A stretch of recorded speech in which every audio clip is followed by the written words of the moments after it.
ఏం చెయ్యాలి? ఎలా ప్రాణాలు కాపాడుకోవాలి? వాసు మెదడు చించుకుని ఆలోచించినా లాభం లేకపోయింది. కదలడానికి కాలు పూర్తిగా సహకరించడం లేదు. ఘేంకారాలతో త్రుళ్ళుతూ గొయ్యి దగ్గరకొచ్చేశాయి మత్తగజాలు. చివరి క్షణం వరకు ప్రయత్నం ఆపకూడదనే కృత నిశ్చయంతో వాసు జరగబోయే సంఘటనను ఎదుర్కోవడానికి సంసిద్ధుడయ్యాడు. అతడి మస్తిష్కం చురుకుగా పనిచేసి అంచనాలు వేస్తోంది. ఏనుగుల మందకు ముందుగా ఉండేవి గొన్న ఏనుగులు. నీరు తాగాక వాటి ఆటలకు అదుపులుండవు. పెద్ద ఏనుగులు కూడా వాటి పిల్లల అల్లరిని చూసి మురిసిపోతాయే తప్పించి వాటిని మందలించి దారిలో పెట్టడానికి ప్రయత్నించవు. వాటి మమకారం వాటిది. సో ముందుగా గోతులో పడ్డానికి పిల్ల ఏనుగులకే ఎక్కువ అవకాశం ఉంటుంది. అది ఒకందుకు మంచిదే. అదే పెద్ద ఏనుగు గోతిలో పడితే ముందర కోపంతో తన అంతు చూసిగాని మరొక పని మొదలు పెట్టదు. అదే పిల్ల ఏనుగైతే హఠాత్తుగా తగిలిన ఎదురు దెబ్బకి హతాశురాలై చేష్టలుడిగి బెంబేలెత్తిపోతుంది. ఆ పరిస్థితిని తను జాగ్రత్తగా హ్యాండిల్ చేసుకోవాలి. రెడీ అయ్యాడు వాసు. ఏనుగులొచ్చే అలికిడిని బట్టి అవి వచ్చే దిక్కు నుండి అవతల దిక్కుకి కదిలాడు అతి జాగ్రత్తగా. అక్కడే ఉంటే ఆ పడే ఏనుగుగొన్న తన మీద పడితే తక్షణం దాని కింద పడి తను నుజ్జునుజ్జై మరణించడం ఖాయం. 3 రోజుల తర్వాత కానీ పూర్తిగా స్పృహలోకి రాలేదు నరేష్. ఒళ్ళంతా ఎర్రగా కమిలిపోయినట్టుగా తయారైంది. పచ్చి పుండులా ఒకటే సలుపుతోంది చర్మం. బహుశా కొండ చిలువ జీర్ణరసాల్లో అతడి శరీరం నానడం వల్ల తలెత్తిన పరిస్థితి కావచ్చు. బలవంతంగా కళ్ళు తెరిచి చూశాడు. ఎదురుగా లలిత కనిపించింది. ఆందోళనగా అతడి వంకే చూస్తోంది. అతడి కళ్ళు ఎర్రగా అగ్ని గోళాల్లా ఉన్నాయి. ఎలా ఉంది? ఎంత అణుచుకుందామని ప్రయత్నించినా ఆమె గొంతులోని కంగారు అతడికి స్పష్టంగానే అర్థమైంది. చిన్నగా నవ్వాడు నరేష్. I'm all right. నాకేం పర్వాలేదు. కానీ నువ్వు చూడు ఎలా ఉన్నావో. ఆ పీక్కుపోయిన మొహం, గుంటలు పడ్డ కళ్ళు. అసలు నువ్వే జబ్బు పడ్డ మనిషిలా ఉన్నావు. అసలు నువ్వు నిద్రపోతున్నావా లేదా? అప్పటిదాకా ఎంతో ఒగ్గబట్టున్న లలిత అతడంత అభిమానాన్ని చూపడంతో ఇక ఆపుకోలేకపోయింది. వెక్కి వెక్కి ఏడవడం మొదలుపెట్టింది. నరేష్ కంగారు పడ్డాడు. ఎందుకా ఏడుపు? పిచ్చిదానా, ఇప్పుడేమైందని వెక్కుతూ. ఇప్పటి వరకు ఏమీ కాలేదు. ఇక ముందు ఏమైనా అవుతుందేమోనని నాకెంతో భయంగా ఉంది. నిధి వద్దు, అన్వేషణ వద్దు. పదండి, మన ఊరు వెళ్ళిపోదాం. మీకేమైనైతే నేను భరించలేను అంది లలిత అతడి వంకే చూస్తూ. నరేష్ పెదవులు అప్రయత్నంగా బిగుసుకున్నాయి. ఇప్పుడా? వచ్చి నెల రోజులు దాటింది. ఎంతో మేర అంగుళం అడవిని గాలించడం పూర్తయింది. ఇంకా మరి కొన్నాళ్లలో అడవినంతటినీ గాలించడం పూర్తవుతుంది. అవతల అట్నుంచి వాసు నరుక్కుని వస్తుంటాడు. ఇప్పుడు వెనక్కి వెళ్లడం అంటే మన చేతకాంతనాన్ని మనమే చాటుకున్నట్లవుతుంది గంభీరంగా అన్నాడు. ఏమైనా పర్వాలేదు. మీ క్షేమం నాకు ముఖ్యం. నిధి నిక్షేపాల గోల వదిలేయండి మొండిగా అంది లలిత. నీకు అవసరం లేకపోయినా నాకు కావాలి. అంటే మీకవి నాకన్నా ముఖ్యమా? సీరియస్గా అడిగింది లలిత. అవి నా కోసం అన్వేషించడం లేదు నేను. దేశం కోసం అన్వేషిస్తున్నాను. పరశురాం గారికి ఇచ్చిన మాట కోసం అన్వేషిస్తున్నాను. అంతే సీరియస్గా చెప్పాడు నరేష్.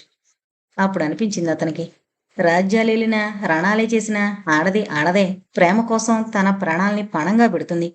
ప్రేమికుడి ప్రాణాలు కాపాడడానికి తన సర్వస్వాన్ని వదులుకోవడానికి సంసిద్ధురాలవుతుంది. కడకు తన ఐశ్వర్యాన్నే కాదు, విద్యుక్త ధర్మాన్ని కూడా.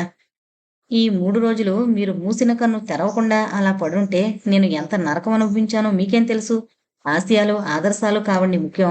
ముందర మనం క్షేమంగా ఉండడం ముఖ్యం. తలదించుకుని తన వాదనను కొనసాగించింది లలిత. పేలవంగా నవ్వాడు నరేష్. నీ బాధను, నీ వ్యధను నేను అర్థం చేసుకోగలను లలిత.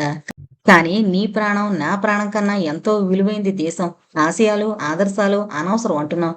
స్వాతంత్ర సమరకాలంలో ఆనాటి వీరులు ఇలాగే ఆలోచించుంటే మనం ఇలా ఈనాడు స్వేచ్ఛావాయువులు పీల్చుకోగలిగి ఉండేవారమా? స్వార్థం కొంతవరకు అవసరమే కాదన్ను. కానీ అది పరమార్థాన్ని సాధించడానికి అడ్డు రాకూడదు. అలా అడ్డుపడే స్వార్థాన్ని నేనెన్నడూ హర్షించను. అది నీదైనా నాదైనా సరే ఎంతో గంభీరంగా చెప్పాడు నరేష్. అతడి గొంతులోని స్థిరత్వాన్ని గమనించిన లలిత మౌనంగా తలదించుకుంది. ఒక్క నిమిషం అలాగే నిశ్శబ్దంగా గడిచిపోయింది. తర్వాత మొదటగా నరేషే మళ్లీ పెదవి విప్పాడు. నా మాటలు నీ మనసును నొప్పించుంటాయి సహజమే. కానీ నా జీవిత లక్ష్యాలు, నా నడవడిక ఈ పందాలోనే నడుస్తాయి. లలిత మాట్లాడలేదు. నరేష్ ఆమెను గమనిస్తూనే ఉన్నాడు. ఆమె మదిలో చెలరేగిన భావ సంచలనాన్ని అతడు తేలిగ్గానే గ్రహించగలిగాడు. తనలో తనే చిన్నగా నవ్వుకున్నాడు. అతడికి బాగా తెలుసు ఇప్పుడు ఆమె పూర్తిగా తన దారిలోకి వచ్చేసిందని. సరేగాని ఇటొచ్చి కూర్చుని అసలు ఏం జరిగిందో చెప్పు అన్నాడు నరేష్ తన మనసులోని సంతోషాన్ని బయటపడనీయకుండా గుమ్మనంగా. లలిత మెల్లగా రెండడుగులు వేసి అతడి పక్కనే కూర్చుంది. వాళ్ళిద్దరూ అంతకుముందు నరేష్ని కొండ చిలువ మింగిన చెట్టు కింద ఉన్నారు. నరేష్ పరిచిన దుప్పటి మీద పడుకునున్నాడు. పైన రెండు కొమ్మలకు కలిపి కట్టిన వల ఇంకా అలా వేలాడుతూనే ఉంది. కొండ చిలువ శరీరం మాత్రం ఎక్కడా కనపడడం లేదు. కొండ చిలువ ఏమైంది? ఆశ్చర్యంగా అడిగాడు నరేష్. నేనే దాన్ని కిందకి లాగి దూరంగా తీసుకుపోయి పడేసొచ్చాను చెప్పింది లలిత. గుడ్, మంచి పని చేశావు. లేకపోతే ఈసరికి అది కుళ్ళిపోయి దాని వాసనకు మనం ఈ పరిసరాల్లో ఉండలేని పరిస్థితి ఏర్పడి ఉండేది అన్నాడు అభినందన పూర్వకంగా నరేష్. లలిత కూడా తల ఊపింది. ఇక చెప్పు, అసలు ఏం జరిగింది? కొండ చిలువ నన్ను మింగడం నువ్వెలా చూసావు? పొడిగా దగ్గి గొంతు సవరించుకుంది లలిత. నన్ను పడుకోమని మీరు మెలకువగా కాపలా ఉంటానని కొమ్మల మొదల్లోకి వెళ్ళాక నేను నిశ్చింతగా నిద్రపోయాను. క్షణాలలో గాఢ నిద్ర ఆవహించింది నన్ను. ఆ తర్వాత ఎంతసేపటికో ఏమో తెలీదు, ఎవరో చంటి పిల్లాడు ఏడుస్తున్న చప్పుడు వినిపించి ఉలిక్కిపడి నిద్రలేచాను. ఈ నట్టడవిలోకి పిల్లాడు ఎక్కడి నుండొచ్చాడా అనుకుంటూ అటు ఇటు చూశాను. ఎక్కడా ఎవరూ కనిపించలేదు. నిజంగా ఎవరైనా పసివాడైతే అన్యాయంగా క్రూర మృగాలకు బలైపోతాడు ఎలా అనుకుంటూ ఆలోచించసాగాను. అంతలో మళ్ళీ అదే ఏడుపు వినిపించింది. ఈసారి అది దూరం నుంచి కాదు, దగ్గర్నుంచి వెనక వైపు నుండి వినిపించింది. తల తిప్పి వెనక్కి చూశాను. అంతే. ఒక్కసారిగా నా గుండె ఆగిపోయినంత పనైంది. ఒక పెద్ద కొండ చిలువ మిమ్మల్ని నడుము వరకు మింగేసి పై కొమ్మ మీద పోగుతోంది. నాకేం చెయ్యాలో పోలేదు. నా దగ్గర నాకు తోడు తెచ్చుకున్న రివాల్వర్ ఉంది. అయితే దాన్ని ఉపయోగించడానికి వీల్లేని పరిస్థితి. మరొక పక్క అది మిమ్మల్ని క్రమక్రమంగా మింగేస్తోంది. మోకాళ్ళ వరకు లోపలికి వెళ్ళిపోయారు మీరు. అయినా కూడా నేను చేతిలో ఆయుధమున్నా నిస్సహాయంగా చూస్తుండిపోవాల్సి వచ్చింది. దాంతో ఏం చేయలేక పిచ్చిపట్టినట్లు హిస్టీరిక్గా అరవడం ప్రారంభించాను. నా అరుపులకైనా ఏ ఆటవికలో వస్తారని మీకు సాయపడతారని నా ఆశ. అయితే అది ఉపయోగం లేకపోయింది. అది మిమ్మల్ని పూర్తిగా మింగేసింది. ఇక మిమ్మల్ని నేను తిరిగి ప్రాణాలతో చూడగలను అనుకోలేదు. మీరు లేని జీవితం నాకు అనవసరం అనిపించింది. చేతిలోని రివాల్వర్ని కణతలకి గురిపెట్టుకుంటూ చివరిసారిగా కొండ చిలువ వైపు చూశాను. దాని చర్మాన్ని చీరేస్తోన్న కత్తి నా కంటబడింది. అసలు ఏం జరిగిందో ఏం జరుగుతుందో అర్థం కాక అయోమయంగా అలాగే చూస్తుండిపోయాను. ఒక నిమిషం గడిచింది. చచ్చిన కొండ చిలువ పొట్టలోంచి రక్తం ధారాపాతంగా కారుతోంది. మరొక నిమిషం తర్వాత మీరు దాని పొట్టను చీల్చుకుని రిగున జారి నా పక్కనే ఆ వలలోకొచ్చి పడ్డారు. నా కళ్ళని నేనే నమ్మలేకపోయాను. మీ చేతిలో నైఫ్ ఇంకా అలాగే కనబడుతోంది. అయితే మీకు స్పృహ లేదు. ఒక్క క్షణకాలం పాటు బుర్ర పనిచేయలేదు నాకు. ఆ తర్వాత తేరుకుని కొమ్మల మొదల్లోకి వెళ్లి కిట్ బ్యాగ్ని లాక్కొచ్చి మీకు ఫస్ట్ ఎయిడ్ ప్రారంభించాను. గడిచిన 2 రోజులు నిత్యం 3 పూట్ల మీకు అవసరమైన డ్రగ్స్ ఇస్తూ వచ్చాను. ఇప్పటికి కోలుకున్నారు మీరు వివరించింది లలిత. నా ప్రాణాలు కాపాడవు నువ్వు అన్నాడతను. లలిత బొంగుమూతి పెట్టింది. ఈ పూజలో నువ్వెంత అందంగా ఉన్నావో తెలుసా? నరేష్ మాటలు పూర్తి కాకముందే దూరం నుంచి టక్ టక్ మన్న చప్పుడు వినిపించింది. ఆ శబ్దం వినగానే అది గుర్రపుడెక్కల చొప్పుడని ఇట్టే గ్రహించాడు నరేష్. లలిత అతడి వంక కంగారుగా చూసింది. ఆమె మనసు అపాయాన్ని శంకించింది. ఏనుగులు మరింత చెరువుకొచ్చేశాయి. వాసు గుండెలు ఎగసి పడుతున్నాయి. క్షణాలు గడుస్తున్నాయి. గుండెలు అరచేత్తో పట్టుకుని జరగబోయే సంఘటన కోసం ఎదురు చూడసాగాడు. ఏనుగులు గోతి దగ్గరకొచ్చేశాయి. ఏదో అద్భుతం జరిగి అవి అవతలకి వెళ్ళిపోతే బావుండు అనిపించింది వాసుకి. అయితే అది అసంభవమని అతడికి తెలుసు. లబ్డబ్ లబ్డబ్ అతడి గుండె కొట్టుకునే చప్పుడు అతడికే స్పష్టంగా వినబడుతోంది. అతడి ఒళ్లంతా చెమటతో తడిసి ముద్దైపోయింది. శ్వాస పీల్చడం కూడా కష్టంగా ఉంది. ఏ క్షణాన్నైనా ఊపిరితిత్తులు 2 పగిలిపోతాయేమో అనిపించింది. ఉద్వేగంతో అతడి శరీరం సన్నగా కంపించడం ప్రారంభించింది. టెన్షన్, భరించలేని ఉత్కంఠ, గుండెలు పగిలిపోయే మానసిక ఒత్తిడి. కళ్ళు మూయడం కూడా మరిచిపోయి గుడ్లప్పగించి చూడసాగాడు. 1 నిమిషం గడిచింది. అంతే. దబ్బుమన్న భయంకరమైన చప్పుడు. అంతలోనే చెవులు చిల్లులు పడే ఘేంకారం. అదిరిపడ్డాడు వాసు. మనని బంధించిన దుర్మార్గులు మళ్లీ వస్తున్నట్టున్నారు అంది ఎంతో ఆందోళన నిండిన గొంతుతో లలిత. వచ్చేది ఎవరనేది చెప్పలేను కానీ వస్తోంది మాత్రం ఒకటే గుర్రం. సో దాని మీద 2 కంటే ఎక్కువ మంది ఉండుండే అవకాశం లేదు. కనుక వాళ్ళు శత్రువులైతే మనమిద్దరం తేలిగ్గానే వాళ్ళని ఎదుర్కోగలం. గెట్ రెడీ, రివాల్వర్ తీసుకో అని అరుస్తూ తన రివాల్వర్ని బయటికి లాగాడు నరేష్. ఇద్దరూ క్షణాల్లో పరిస్థితిని ఎదుర్కోవడానికి సంసిద్ధులైపోయారు. సమయం వేగంగా గడుస్తోంది. టక్ టక్ గుర్రపు డెక్కల చప్పుడు క్రమంగా దగ్గర కాసాగింది. ఇద్దరిలోనూ క్షణ క్షణానికి టెన్షన్ పెరిగిపోతోంది. ఎవరా వచ్చేది? శత్రువులా, ఆటవికులా, లేక మరెవరైనానా? ఉద్వేగంతో ఊపిరి పీల్చడం కూడా మరిచిపోయి ఆ శబ్దం వినవచ్చే వైపుకు తదేక దీక్షతో చూడసాగారు. మరొక 5 నిమిషాలు గడిచాయి. బాగా దగ్గరైంది డెక్కల చప్పుడు. వాసు ఊహించినంత జరిగిపోయింది క్షణాల్లో. లావుగా బలిష్టంగా ఉన్న గున్న ఏనుగొకటి ఆ గోతిలో పడింది. దాని బరువుకు గొయ్యి కనబడకుండా అల్లిన వలంతా గోతిలోకి జారిపోయింది. వాసు నెత్తినిండా కళ్ళనిండా మట్టి, ఆకు అలమలు చిందరవందరగా పడ్డాయి. హఠాత్తుగా ఎదురైన ఈ పరిణామానికి చెదిరిపోయిన ఏనుగు గున్న భయంతో ఘేంకారాలు చేయసాగింది గోతిలో. దాని వెనకే వచ్చిన ఏనుగుల మందంతా ఎవరో మంత్రం వేసినట్టుగా ఆ గోతి దగ్గర టక్కున ఆగిపోయాయి. పైనున్న ఏనుగులకు ఒక్క నిమిషం పాటు ఏమీ అర్థం కాలేదు. పరిస్థితి అర్థం కాగానే వాటిలో ఆగ్రహావేశాలు పెల్లుబుకాయి. క్రోధంతో, ఆవేశంతో పైన నేలను బలంగా తమ బలమైన పాదాలతో చిందరవందరగా తన్నుతూ అవి కూడా ఘీంకారాలు చేయడం మొదలుపెట్టాయి. మనిషిలానే ఏనుగులు కూడా సంఘజీవులే. కొన్ని ఏనుగులు ఒక గుంపుగా చేరి సహజీవనం చేస్తుంటాయి. తమ మందలో ఏ ఏనుగుకు ఆపద ఏర్పడినా అవి మూకుమ్మడిగా ప్రతిఘటిస్తాయి. పైగా అవి అనేక జాతుల జంతువుల కన్నా ఎంతో తెలివైనవి కూడా. గొయ్యి, దానిమీద అది కనబడకుండా వేసిన వల, ఆ తీరుతెన్నులు చూడగానే వాటికి పరిస్థితి అర్థమైపోయింది. తమ గున్న ఏనుగును ఎత్తుకుపోవడానికి ఎవరో కుట్ర చేశారని. వాటిలో ఆవేశం రెట్టింపైంది. మరింత ఆగ్రహంతో నేలను తన్నుతూ ఘేంకారాలు చేయసాగాయి. కింద గోతులోని గున్న ఏనుగు కూడా భీతితో వాటితో పాటు శృతి కలిపింది. వాటి గోలకు చెవులు చిల్లులు పడిపోతున్నాయి. తాటి వల మీద పడ్డంతో వాసు వాటికి కనిపించలేదు.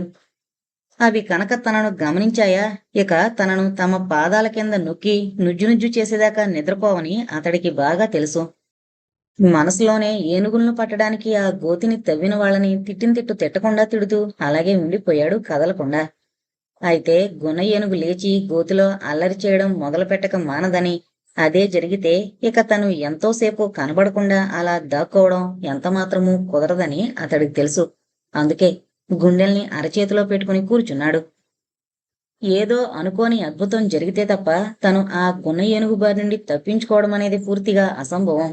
అయితే అటువంటిది ఏదీ జరిగే అవకాశం కనుచూపు మేరలో అతడికి కనిపించలేదు. నిరాశ, నిస్పృహ పెరుగుతున్నాయి అతడిలో క్షణక్షణానికి.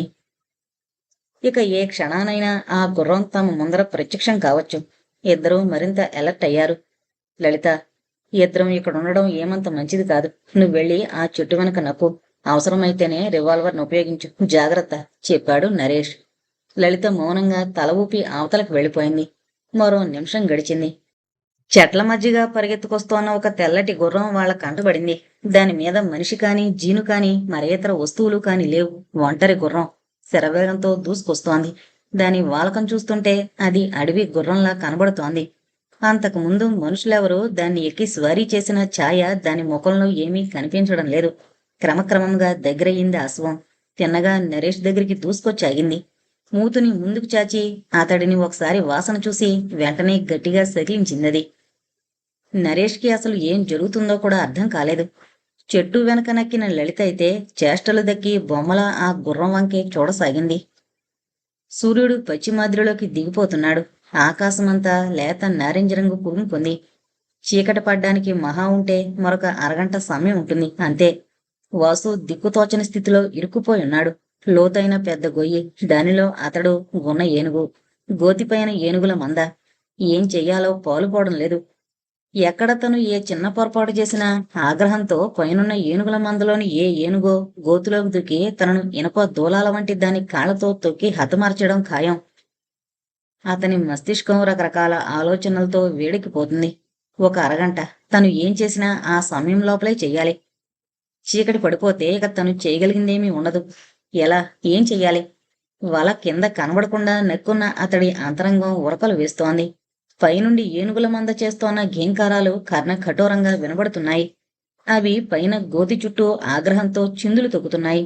కొన్నైతే పక్కకు వెళ్లి చెట్టు కొమ్మల్ని విరుచుకొచ్చి గోతిలో పడేస్తున్నాయి.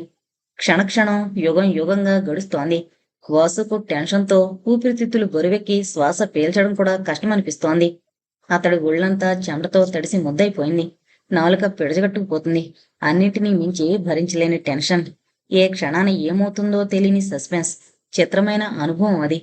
ఒకసారి అటు ఇటు చూశాడు. ఏనుగుగొన్న ఒక మూల నిలబడి చిన్న తొండాన్ని పైకెత్తి భయంతో భీకరంగా ఘీంకరిస్తోంది. దాని అరుపులకు ప్రతిస్పందనగా పైనున్న ఏనుగులు అరుస్తున్నాయి. వాటి గోలకు భయంకరంగా మారిపోయింది అక్కడి వాతావరణం. తన పైన జారున్న వలవంక చూశాడు. ఏ మూలనైనా అది పైన నేలకి లింక్ అయిందేమోనని అతడి ఆశ. అలా ఉంటే తను మెల్లగా పైకి చేరుకోవచ్చు అని. అయితే ఎక్కడా అది పై నేలను తాకడం లేదు. వల మొత్తం గున్న ఏనుగు తాకిడికి కదిలిపోయి గోతిలోకి జారిపోయింది.